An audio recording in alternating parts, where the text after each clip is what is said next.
No one loves a one-wheel burnout. I don't love it, and I'm not gonna do that to the side piece. We just swapped out this open differential for a limited slip differential. Today we're getting rid of this crap, and we're installing this high-quality piece of machinery right here. Today we're gonna be working on a hitch, some brake lines. We'll see how far I can get. I might be doing the front steering today. What is this gonna be, Wes? So kind of an all-purpose diesel truck, super high horsepower diesel truck. So we're gonna go for at least 1,200 horsepower on the dyno. My minimum goal is 1,200. I have fuel and air for about 1,500 horsepower. We're building the chassis up to be capable of doing sled pull, drag race, dyno events, all that kind of good stuff. Daily driving, should be able to do just about everything. We have an event in June that I've committed myself to, so we'll be there.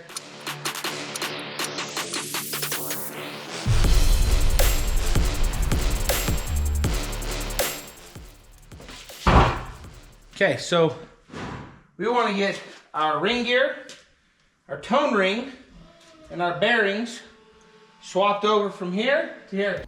All right, guys, I'm curious. Comment down below, do you prefer open, a limited slip, clutch, helical, or an actual locker? I'd love to know everybody's thoughts and what you run it for. All right, guys, I'll show you, I'll go through in detail pulling this bearing off here in just a second. I'm gonna try really hard to get this to just drop off using some heat. Sometimes you get lucky and it'll fall. If not, you'll probably have to tap it down. Normally they're not crazy hard, but they're always a little bit of a pain in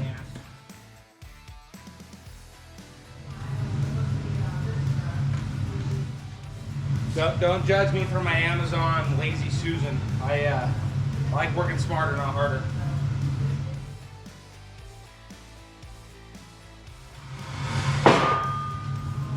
Bingo! Alright, gonna hit it a little more. Hopefully we can get this tone ring to do the same here.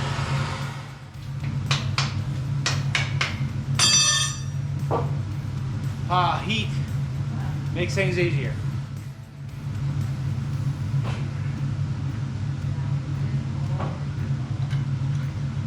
Okay, don't knock it, but this thing's like $8 on Amazon, guys. I use it a lot of times when I'm coating pistons. But you can put almost anything on here if you need to spin. I use it for welding and fabrication stuff too.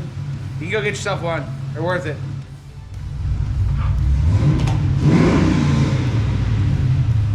You can hit it harder than that. No, I was gonna say you can flack it harder than that. That was only like $2 grand. I haven't heard that thing in a while. I don't know who built that thing, but he did a good job. Hey, guess what's in the boat? Also an LS, woo! These bearings are a huge pain to pull off. So I don't know if you can rent these at like an O'Reilly or AutoZone or something like that, but they are kind of expensive. But if you're gonna do gears, axles, or you're just a big time hobbyist and you're gonna do multiple cars, it's totally worth it to invest in one. You can get a clamshell puller. I'll kind of show you one I have here. And it will work, it'll get it off, but it's so much harder.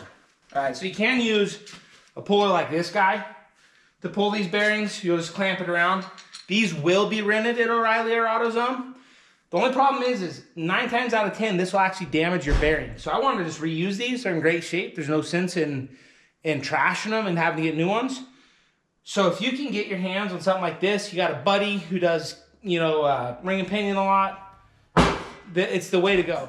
Why would I take all the time, spend all the money to get a limited slip differential when this truck was driving just fine when we pulled it in here originally? So an open differential, the biggest thing is burnout. Just kidding.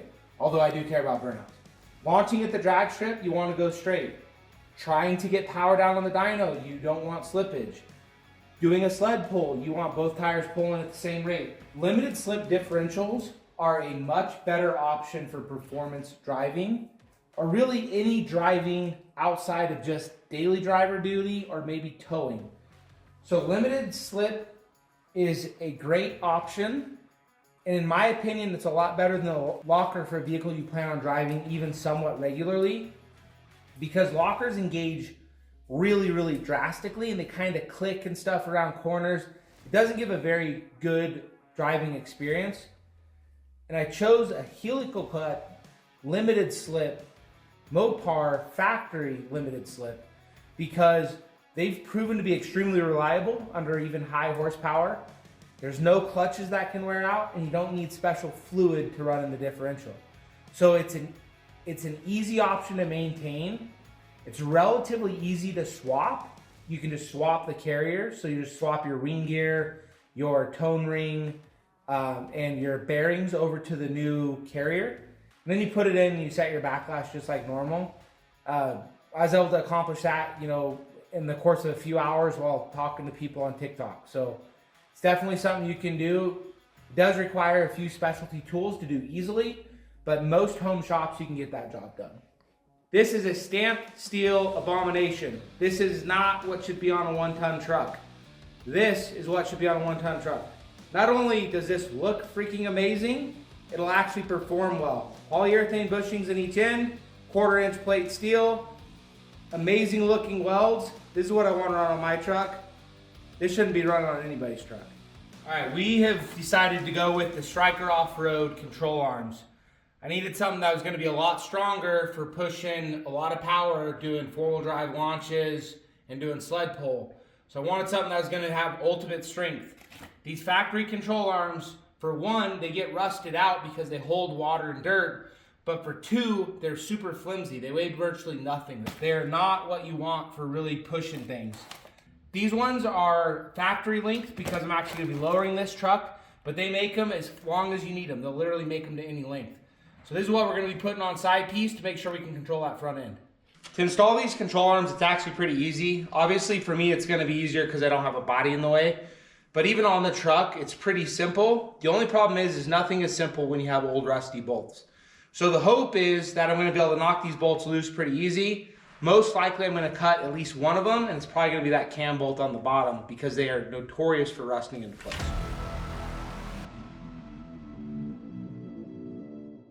So that part went halfway smooth. So now we just got to knock these bolts out, and hopefully this thing will slide right out of here. So if you're gonna do this job, guys, plan on getting a new cam bolt set because 9 times out of 10, these won't be reusable. So if I was doing this in my driveway, I would be doing them one at a time, but I'm gonna actually do both at once on this side because I'm very confident I'm gonna end up having to cut that freaking bolt off. I don't get that lucky.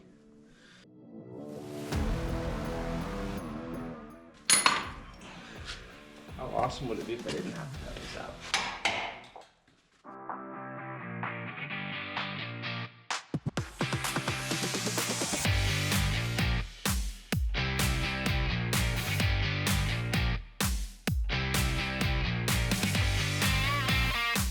Okay, let's see how smooth this cut goes. Hopefully it goes halfway decent.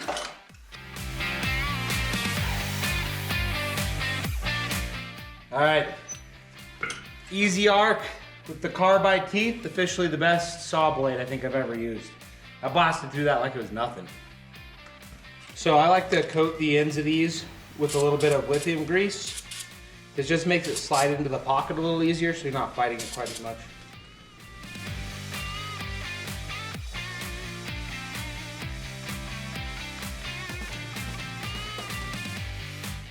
You don't want to tighten up one bolt until you get both of them in, or else you won't be able to move this arm very easily to get the other bolt in.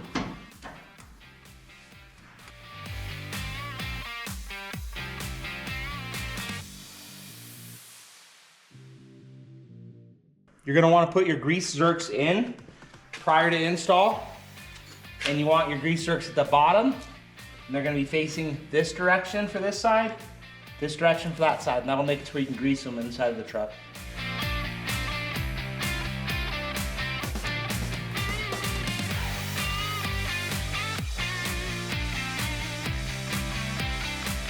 So I typically mark my cam gear where it was when I pulled it out, so I have at least a decent place to start with an alignment.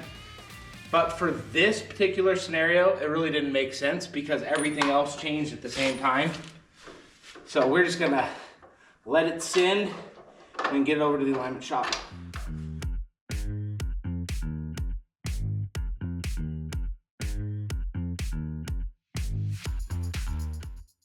Last step's just throw some grease on these zerk fittings.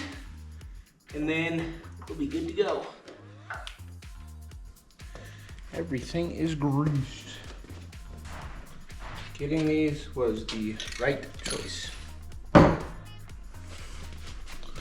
It's looking a million times better. I think that's all that's getting done tonight, babe. So I'm tired. You were up until like 1:30 last night. I exhausted.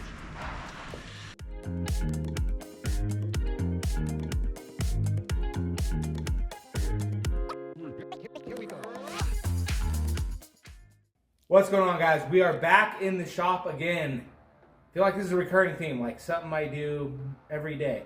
The goal today, well, really over this whole weekend, is get everything ready to go so I can start building the engine and putting an engine on the shiny new frame. So today we're going to be working on a hidden hitch, some brake lines. We'll see how far I can get. I might be doing the front steering today. We'll see how far I can make it, but we're going to try and knock out everything that's needed, including getting our fancy new wheels and tires on this rolling chassis to start working on the engine. Then we'll start putting all the drivetrain components in this frame next. All right. I have not opened this box yet. Let's see how cool this Big Hitch Products hidden hitch is. Package well. I ain't mad about it. Oh yeah.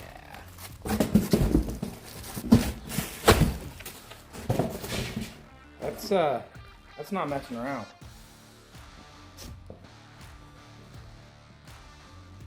Okay, lift it out of here. Got this.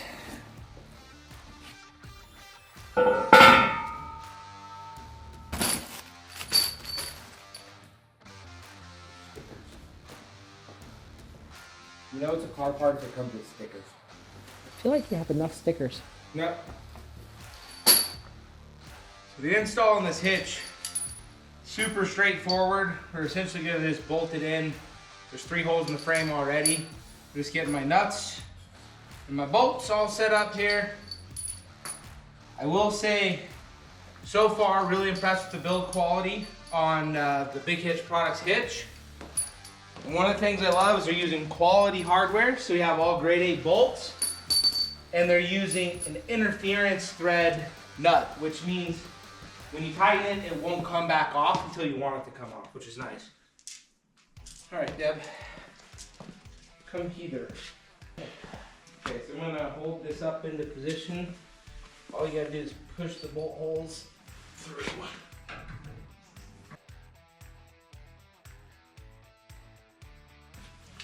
Well, I gotta say, the install is pretty damn easy when you already have your bed off and your hitch off. That was rough. Whew. Hardest thing I think I've ever installed. I'm guessing this is probably in Freedom units. 7/8 Freedom unit.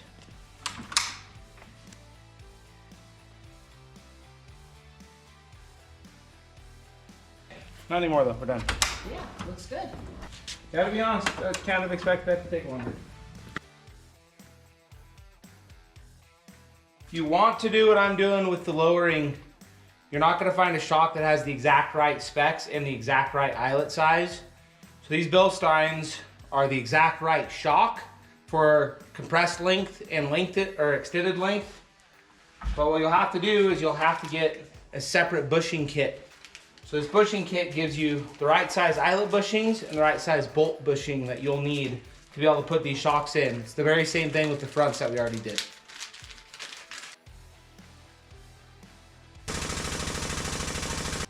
Thanks for hanging out with us, guys. We appreciate you guys coming to watch our videos. As always, if you learn anything from this video, we'd really appreciate a like. And if you're enjoying the content, or I'm entertaining, or you just like the bloopers, we'd appreciate a like and subscribe. Every little bit helps. And if you have any questions, don't forget to leave them down below. I'm happy to answer all the comments you guys have or any questions you might have. I'll make the money like magic.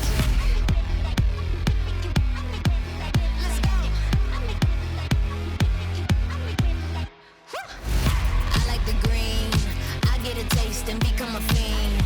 I make it seem like it really do be growing on trees. It's all I can see. It's all that I do, all that I breathe. I got the cheese, making more bread than the bakery. Happy thoughts.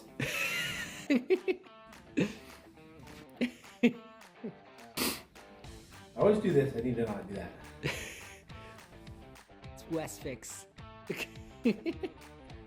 That's gonna be the thumbnail right there. All right, guys. Welcome back to another day in the shop. Today we're getting rid of this crap. What? You look to the side when you say, "Hey guys." It's just funny. That's going in the bloopers. Okay. So these are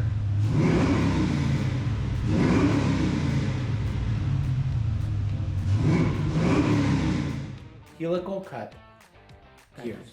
Helical cut. Do it in your like happy voice, like what you were just explaining. It's in the helium. So helical cut gears. Helical cut gears are the best gears. I really like helical cut gears. They're, you know, you do. Okay.